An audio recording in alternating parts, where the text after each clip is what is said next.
Start xDesign, create a new part, and give it the name Linear Pattern Tool. Okay. You can choose whatever plane you want to draw on. I'm going to choose the XY here. So I'm going to right click, choose normal 2. I'm going to right click and choose new sketch. Okay, it's going to build me a sketch over here on the side. I'm going to make sure that I'm in centimeters over on the right-hand side. And then the next thing I'm going to do is make sure that I have selected the center rectangle tool.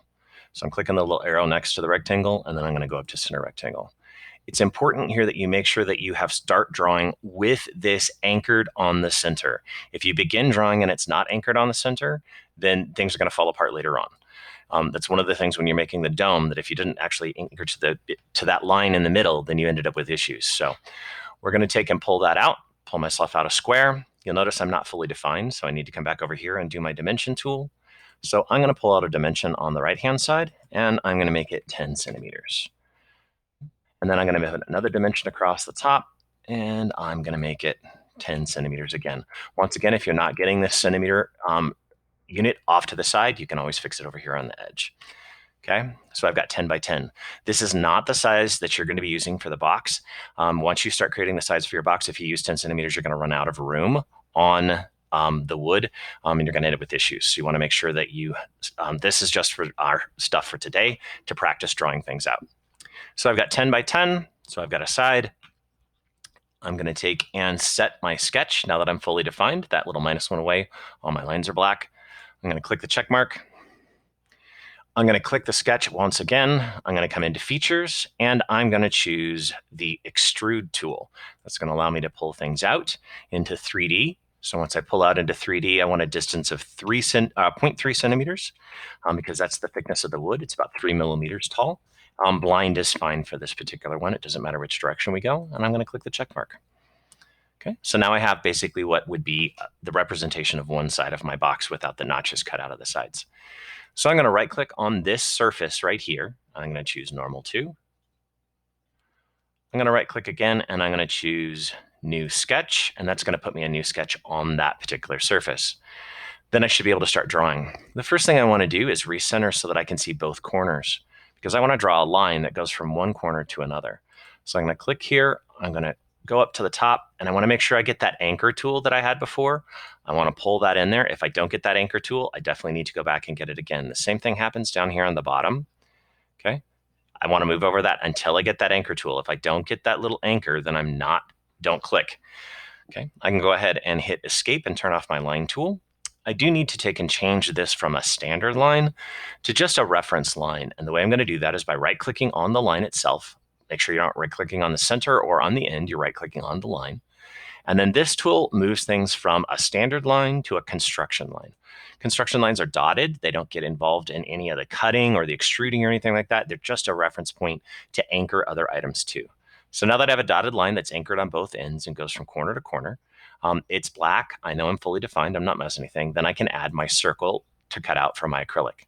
So making sure that I am anchored on that line. See how it's turning blue? I'm going to anchor on that line, draw out my circle. Okay. And I'm going to add a dimension. Once again, we're going to use a dimension that is not the one that you're going to be using in real life. I'm going to put in 1.5. That's too large. If you do that, your acrylic's going to fall out. So, but it'll work for what we're doing because it's nice and easy. So now I have a 1.5. Okay, that's the size of it, but I can actually move this anywhere up and down this line. So I need to tell it exactly how far away from the middle that this is going to be. Okay, so I'm going to take and measure the distance from the center to that horizontally. So notice that I can go at an angle, I can go out to the side, or I can go up here to the top and do horizontal. So I'm going to measure out horizontal, and I'm going to make that an even 3. Okay. So that'll anchor it in place. You'll notice everything turns black. My minus goes away. So now I have a fully defined drawing. Okay. Now that I have a fully defined drawing, I can hit my check mark and set it. I can go to features. Make sure your sketch is highlighted on the left before you go to extrude cut. So I'm going to switch to extrude cut on this one. Okay. You'll notice my sketch 2 got moved in there because I had it highlighted to begin with. I can go ahead and switch to through all both. It's going to make sure it goes all the way through the object in both directions. I'm going to hit my check mark, and then now I have a circle in here. A couple of things at this point. It's imperative to measure everything from the middle out. Do not measure from the corners. When we start working about the plate is actually smaller than the box itself, so it fits inside. And if you start measuring from corners, when you start putting things in, you're going to actually have everything off from one another. It's going to be shrunk. So when you do your measurements, you always want to measure from the center out. Now that I've got that cut in place, I can go ahead and click Extrude Cut. And down here, I have a pattern tool. This is my linear pattern tool. Actually, I have two of them, linear and circular. I'm going to choose linear pattern. Okay. My extrude cut's in there because it was highlighted when I hit the button. And then I need to start working with my first direction. So my first direction, I'm going to click in that box so it's highlighted, and I want it to follow along the top side. So I'm going to click that. You notice it's going to get arrows that point the direction it's going to go. I want them spaced every 3 centimeters, and I want 3 instances. So it's going to give me 3 of them there. Now I also want them to fill this whole thing. I don't want just 3, I want 9 of them. So I'm going to go to direction 2. I'm going to click in direction again, and I'm going to choose coming down the side this time so that my second direction comes this way. Once again, 3 centimeters, and number of instances, 3, and it should fill it. If for some reason yours looks like this and your arrow's pointing up and off of the board, you can use this tool to flip it around and have it come back onto the board. Now, there's one more tool in here I want to show you before we hit the check mark and save it. So we've got array, which is the default, but you can also do perimeter, and it'll drop that middle one out, or you can do primary, and it'll do just the corner. We're going to leave it for array, and then I want you to hit the green check mark to set it. And now we have a board with 9 holes cut into it. You can save this part, take a screenshot, and that's the end of this video.